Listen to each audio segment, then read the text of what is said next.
No, it's okay. You're not on camera. You can take a sip. I'm Steve Fox, and tonight we're talking about palmistry, and Linda Patterson is here.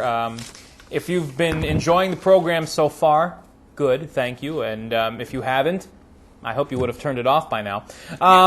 Another shameless plug, the funniest show on FATV is Sketch Karma. It's on Friday nights at 10 and Saturday nights at 8 and midnight. It's better than eating a Swiss cheese on pastrami sandwich with horseradish on it.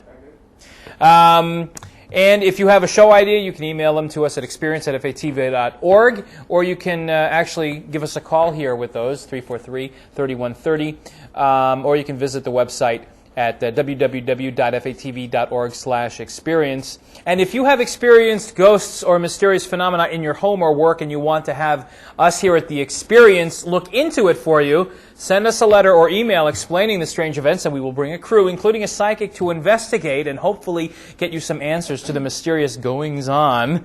So send a letter to The Experience, care of Fitchburg Community Television, 376 South Street, Fitchburg, 01420, or again, you can email us at experience@fatv.org. Now, being the host, last time you were here, you teased us a little bit by doing briefly mine.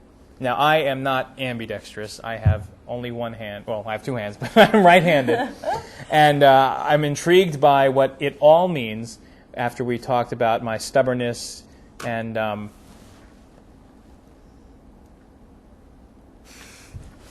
were they both like that?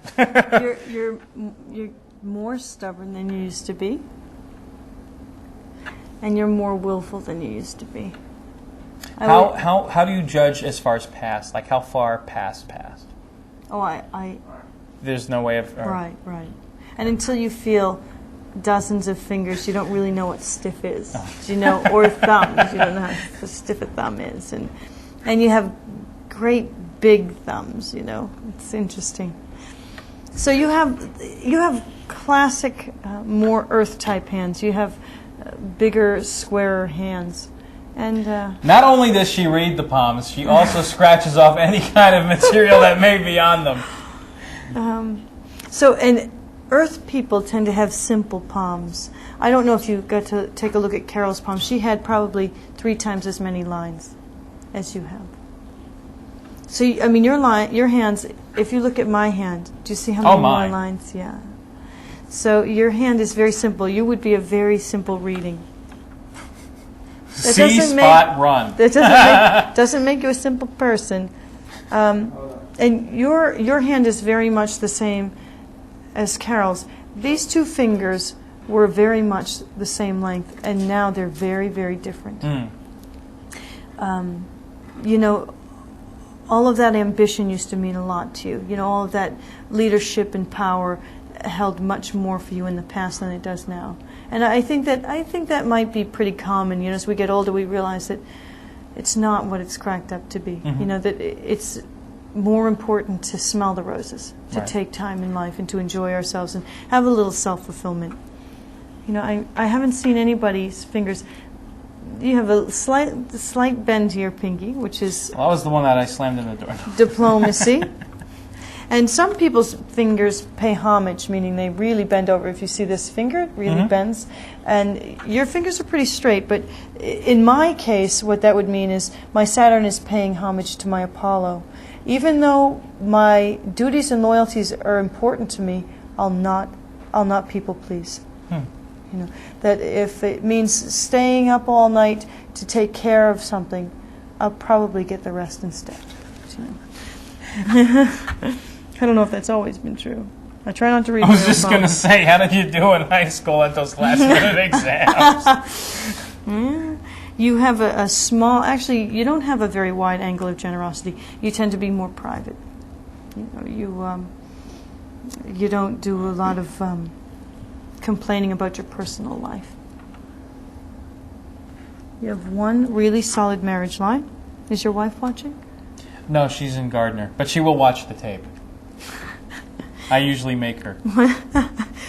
One really solid marriage line, which allows you to be really focused. And this may not have to do with your marriage. This may have to do with your career. You know, it's not always. You have your lines are so clean. There's no fraying at all. This heart line is it is so clean. It's you're very, very clear on your emotional things, your emotional issues. Mm-hmm. There's no sloppiness there. There's no. It's not often that you lose a grasp on your emotions. You're usually pretty well in control of your emotions. Mm-hmm. And it's a relatively short line. Little tiny branch here, but I think that's actually part of your fate line. This is your headline, which comes down, and it's very straight, very clean. You have no problems at all focusing. Once you're focused in, I don't know if you could be distracted. You're very well. I think it depends on what I'm focused in on. I think it takes me a while to get focused. But if there's I think there's some things at work there that I can do that. But if there's something I really enjoy, I'm focused like that. Right. It's very interesting.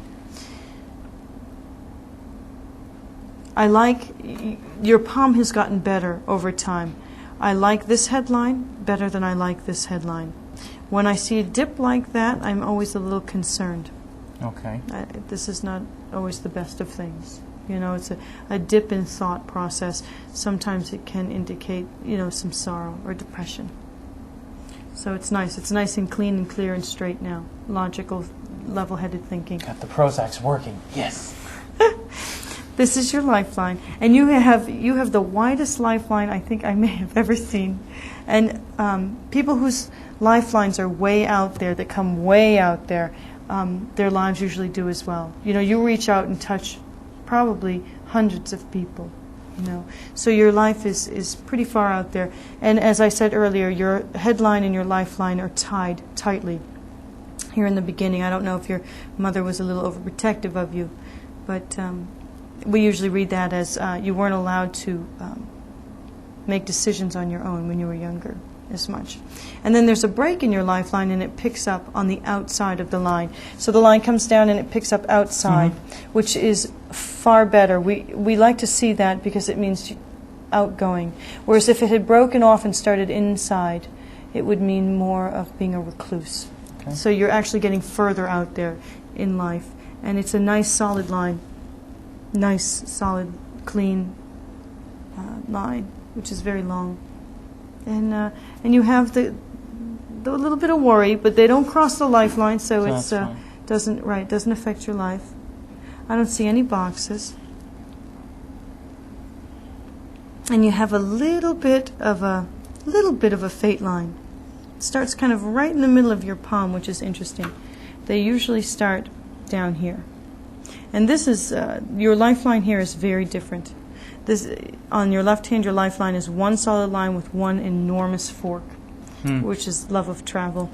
Yeah, I did. Yeah, and this line is in two pieces, and it comes down, and it forks as well. But it's not as important to you anymore. It seems, and maybe it's from settling down in life. And I hate to cut this short. Maybe we can go into this as we go, but we're running so desperately out of time. Oh, I'm sorry. No, that's okay. I'm sitting here intrigued as well, but I do want to take this last phone call. Hi, you're on The Experience. Hi, how you doing? All right, sorry it's so long to get to you, but... That's okay. I've been really interested in watching what's going on. I just had a couple of questions I wanted to find out about. Make it quick. They will be. I'm sorry. One was palmistry. Now, does it require any amount of psychic ability, or is it specifically just a learned, like learning the lines on the hands, or? There is no psychic capability required at all. Oh, that's wonderful. I could see you looking at the different lines on the hand. Now, my fiance is an experienced reader, but we have always come up with the one question: is which hand is the hand that you are actually supposed to read to be able to get a proper reading on? Is there any proper way of doing it? I mean, is it a left hand? You're supposed to be any predominant hand on the person, or just whichever hand is chosen? Usually you read the predominant hand as present and the other as past, or the predominant hand represents what the world sees and the other represents what is something that only you see. Oh, well, thank you very much. Okay, well, thank you for the call. Thank you. Linda, thank you very much for coming back yet again. A delight. We'll have to, I mean, there's so much to talk